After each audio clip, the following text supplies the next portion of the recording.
कर पालाने रानी पाका हो, लेके आई चार चाका हो, हाथ में हाथ तोहे धके घुमाई मेला में हो।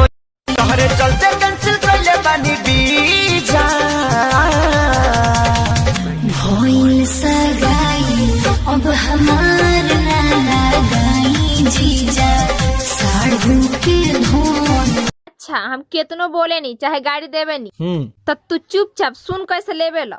सुन कैसे लेवे लो मने मने हमू गरिया में नी। अच्छा हम केतनो बोले नहीं चाहे गाड़ी देवे नहीं तब तू चुपचाप सुन कैसे लेवे लो।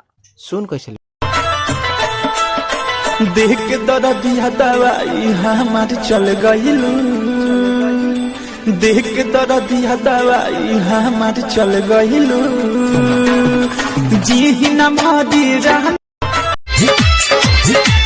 लूटा बरतिया हो, तुम आज के रतिया हो, देखो न अपने देखावे घुम के झोली के पटिया।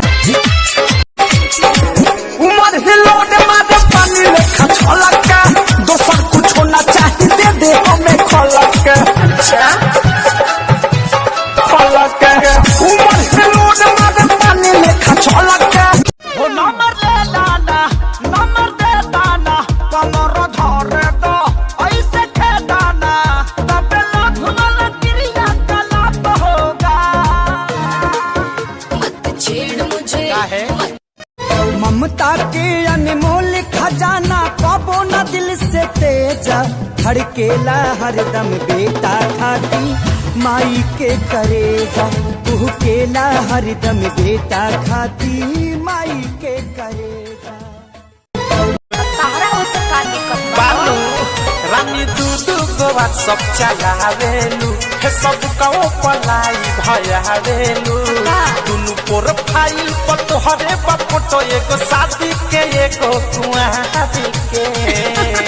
सुना एगो नंबर यार के तो एगो नंबर भतार के।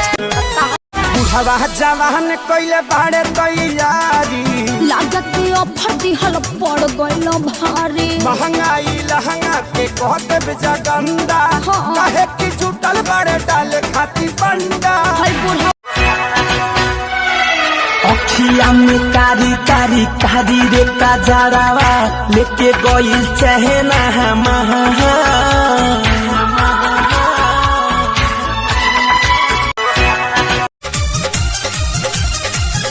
दुआरी दोसर गोर मटक चला बल छोड़, टाइम तू कर न पास मिली अभी दोसर।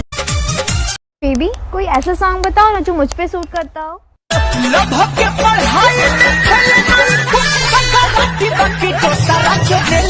जांच करा लो। बेबी कोई ऐसा सॉन्ग बताओ ना जो मुझ पे सूट करता हो।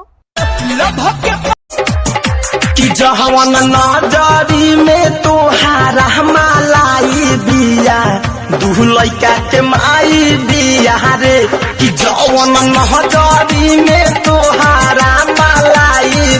अरे कितना लोग भेटाइल तोहर बात अलगे बा, तोहरे के दिलवा दे हम भले जात अलगे बा। हम कुआर बानी खतरा बढ़ावा तारू हो, मोहब्बत के काका।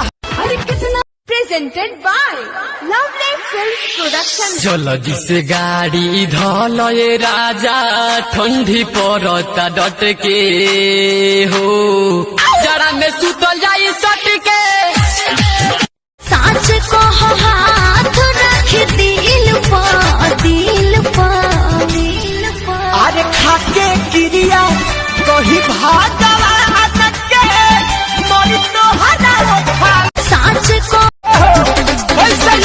लगे बड़ी डरावा, सस गई बड़ी नहीं हरवा, पवन धर बनाता हो, लिखला ससुर के पाता हो।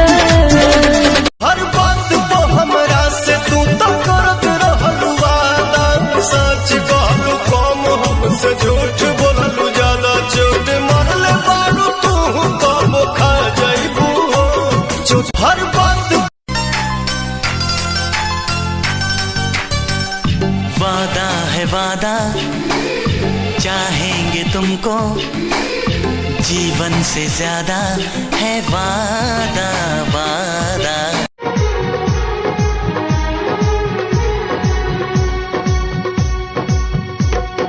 मैं तो तेरे नाम लिखूंगा प्यासी ये कहानी एहसास की।